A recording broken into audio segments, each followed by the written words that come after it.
제36조 통치자들은 229일차를 참고해 주시기 바랍니다. 국가 권세의 직무. 국가 권세의 직무에 대해 논하면서 우리는 매우 어려운 영역으로 들어가게 됩니다.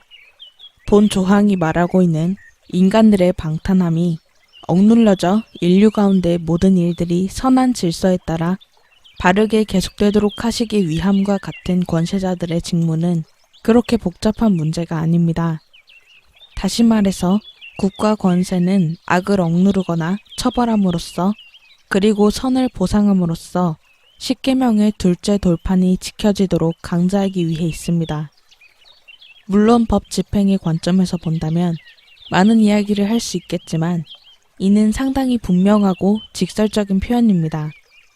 분명히 우리는 그리스도인들이 이 법률 집행 분야에서 적극적으로 활동할 필요가 크다는 것을 인식해야 합니다. 경찰 업무뿐만 아니라 우리 사회의 법률을 만들고 해석하며 범죄자들을 다루는 분야에도 그리스도인들이 있어야만 합니다. 그러한 일을 하는 사람들을 위해 기도하는 일과는 별개로 우리는 재능 있는 우리 청년들이 이 분야에 소명이 있는지 살피도록 장려해야 합니다. 복음 사역에도 젊은 청년들이 매우 필요합니다. 그러나 또 다른 섬김의 영역이 남녀 모두에게 열려 있습니다.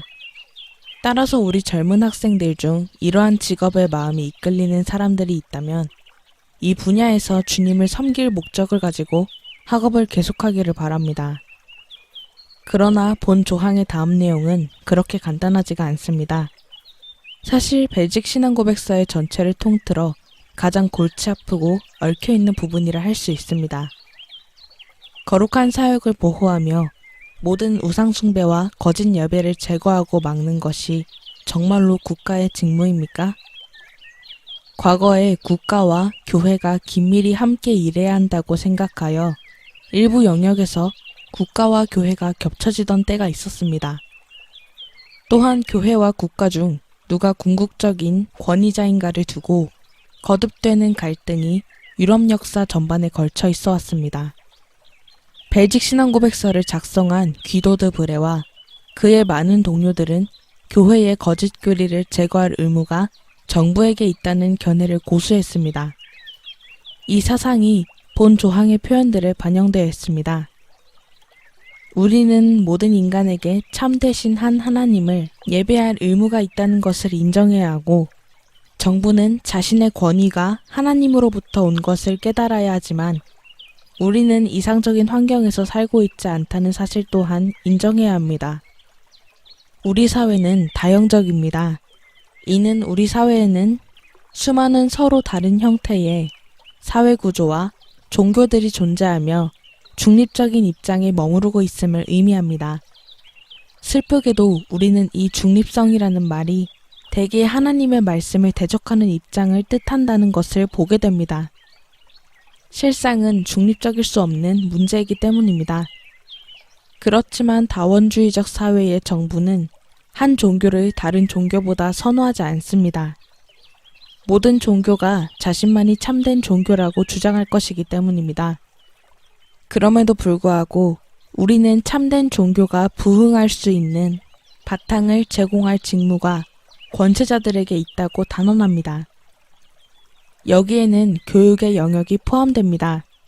정부는 교육을 부모의 역할로 인식하여 그들에게 정부의 철학을 제시하거나 조세제도를 통해 그들에게 불공정한 과태료나 벌금을 부과하지 말아야 합니다. 그러므로 국가 권세의 주된 직무는 하나님께 대한 합당한 예배가 삶의 모든 영역으로 확장되어 온전하고 자유롭게 누려질 수 있도록 사회 안에 자유와 정의의 분위기를 제공하는 것입니다. 이 영역에서 우리에게 허락된 것에 대해 감사해야 함에도 불구하고 우리는 더 주어지지 않은 것에 대해 유감스러워합니다. 그러나 기독교가 억압과 금지를 당하고 기독교인들이 박해받는 많은 나라들과 비교할 때 우리는 참으로 평화로운 나라에 살고 있는 것입니다. 분명히 최근 이슬람에게 기울여지고 있는 관심과 제3세계의 많은 나라에서 기독교 신자들이 처한 곤경을 생각할 때 우리에게는 법적으로 시행되는 자유의 누림으로 인하여 하나님께 감사드릴 충분한 이유가 있습니다. 또한 이 자유들이 보존되고 보호되도록 경계해야 할 충분한 이유가 있습니다. 이것은 정부와 시민 둘 다의 직무입니다.